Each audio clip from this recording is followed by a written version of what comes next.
என் அன்புக்குரியவர்களே, ஆண்டவரும் இரட்சகருமாகிய இயேசுவின் நாமத்தில் உங்களை வாழ்த்துகின்றேன். ஒரு புதிய காலை வேளை மகிழ்ச்சியோடு துவங்குவதை விட்டுவிட்டு ஏன் மன வருத்தத்தோடு இருக்கிறீர்கள்? ஏதோ ஒரு நிகழ்வு நேற்று இரவு நடந்துவிட்டது, இந்த வாரமெல்லாம் நடந்த அந்த காரியத்தை குறித்து கவலையோடு இருக்கிறீர்களா? இந்த சூழ்நிலைமையில் யார் எனக்கு உதவி செய்வார்? யார் என்னை வழிநடத்துவார்? என்னோடு கூட இருந்து யார் இந்த காரியத்தை செய்வதற்கு கூட இருப்பார்? இதுதானே உங்கள் கேள்வி. ஆண்டவர் அற்புதமானவர்.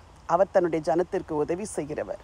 இன்றைக்கு உங்களுக்காக ஒரு வசனத்தை வாசிக்க விரும்புகிறேன். சங்கீதம் 125:2. பர்வதங்கள் எருசலேமை சுற்றிலும் இருக்குமா போல் கர்த்தர் இது முதல் என்றென்றைக்கும் தம்முடைய ஜனத்தை சுற்றிலும் இருக்கிறார். எருசலேமுக்கு கடந்து சென்று அந்த எருசலேம் பட்டணத்தை பார்க்கும் பொழுது சுற்றிலும் மதில்கள் சூழ்ந்த ஒரு பட்டணம்.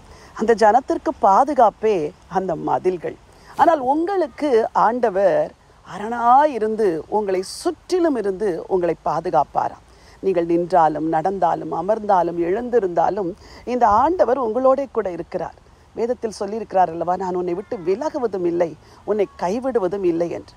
பல வேளைகளில் இந்த வார்த்தைகளை நாம் எல்லா சூழ்நிலைமைக்கும் எடுப்பதில்லை. ஏதோ ஒரு பயப்படுகிற நேரத்திற்கு மாத்திரம் எடுக்கிறோம். ஆனால் இன்றைக்கு உங்களுக்கு சொல்லுகிறேன், இந்த நாளெல்லாம், இந்த வாரமெல்லாம், இந்த மாதமெல்லாம், இந்த வருஷமெல்லாம் பர்வதங்கள் எருசலேமை சுற்றிலும் இருக்குமா போல் கர்த்தர் இது முதல் என்றென்றைக்கும் தன் ஜனத்தை சுற்றிலும் இருப்பார். இந்த ஆண்டவர் உங்களை சூழ்ந்து கொள்ளுவார். இந்த ஆண்டவர் உங்களை மூடி பாதுகாப்பார். அவருடைய பிரசன்னம் உங்களை நிச்சயமாகவே வழி நடத்தும். எதை குறித்தும் கவலைப்படாதீர்கள்.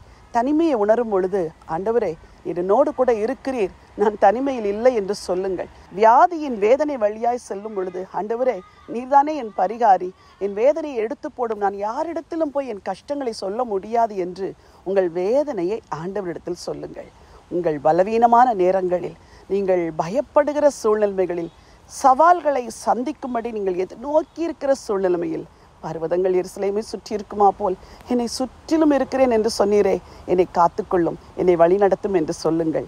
இந்த ஆண்டவர் கூடவே இருப்பார், வழி நடத்துவார். அன்றைக்கு எம்மாவூர் சீஷர்கள் வழியருகே நடந்து சென்ற பொழுது ஆண்டவர் கூடவே சென்றார். அவர்கள் ஆண்டவரை விட்டு தூரமாகத்தான் போனார்கள். ஆனால் ஆண்டவருடைய அன்பு அவர்களோடு கூட பேசி அவர்களை திருப்பியது. வாலிபனே, நீ ஒருவேளை இன்றைக்கு இந்த வார்த்தையை கேட்டுக்கொண்டிருக்கிற நேரத்தில், வாலிப மகளே, நீ ஆண்டவரை விட்டு தூரமாக இருக்கலாம். ஆனால் இந்த ஆண்டவர் ஒரு நாளும் உன்னை விட்டு விலகவில்லை. பர்வதங்கள் எருசலேமை சுற்றிலும் இருக்குமா போல் உன்னை விட்டு விலகாது எல்லா சூழ்நிலையிலும் இவர் கூடத்தான் வந்தார். நீ தவறு செய்தாயே, அந்த இரவில் கூட இந்த ஆண்டவர் உன்னோடு கூட இருந்தார். நீ யாரும் இல்லை என்று நினைத்து துணிகரமாய் சில காரியங்களை செய்தாயே, அந்த நேரத்திலும் இந்த ஆண்டவர் கூடவே இருந்து பார்த்து கொண்டிருந்தார். நீயாக திரும்பி வருவாய் என்று காத்திருக்கிறார். இந்த ஆண்டவருக்கு விரோதமாக வேறு ஒரு வாழ்க்கை வாழாதே. இந்த ஆண்டவருக்கு விரோதமாக வேறு சில விருப்பங்களை மனதில் வைத்துக் கொள்ளாதே. இவரை விட வேறு யாரும் உன்னை நேசிக்க முடியாது. ஏதோ ஒரு அன்புக்கு பின்னாக ஓடுகிறாய், அது கிடைக்கும் கிடைக்கும் என்று ஏங்கி தவிக்கிறாய், பிரியப்படுத்த நினைக்கிறாய். எல்லாம் ஏமாற்றம்.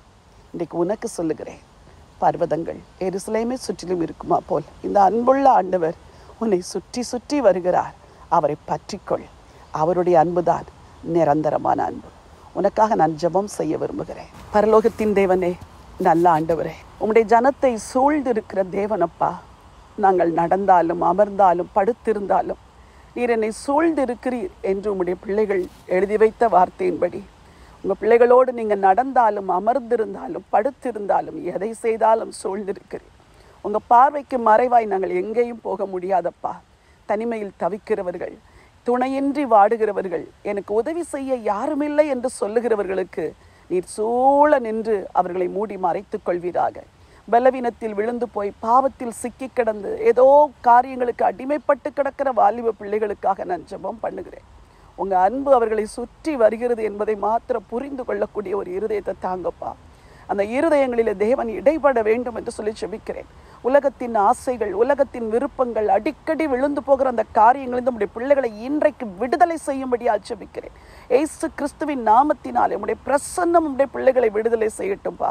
இனிமேல் உம்முடைய அன்புக்காக மாத்திரம் வாழ ஆண்டவர் அனுக்கிரக செய்யுங்க. கிருபையின் கரத்திலே ஒப்பு கொடுத்து ஜெபம் பண்ணுகிறேன். ராஜாதி ராஜா இயேசு கிறிஸ்துவின் நாமத்தில் வேண்டிக் கொள்கிறேன், ஜீவனுள்ள நல்ல பிதாவே. ஆமென், ஆமென். பிரியமானவர்களே, ஆண்டவர் உங்களை சுற்றிலும் இருக்கிறார். ஒரு தீங்கும் உங்களை அணுகாது. தைரியத்தோடு இந்த நாளை துவங்குங்கள். கர்த்தர் சூழ இருக்கிறார், பெரிய காரியங்களை செய்வார். இந்த நாள் ஒரு வெற்றியின் நாள். God bless you.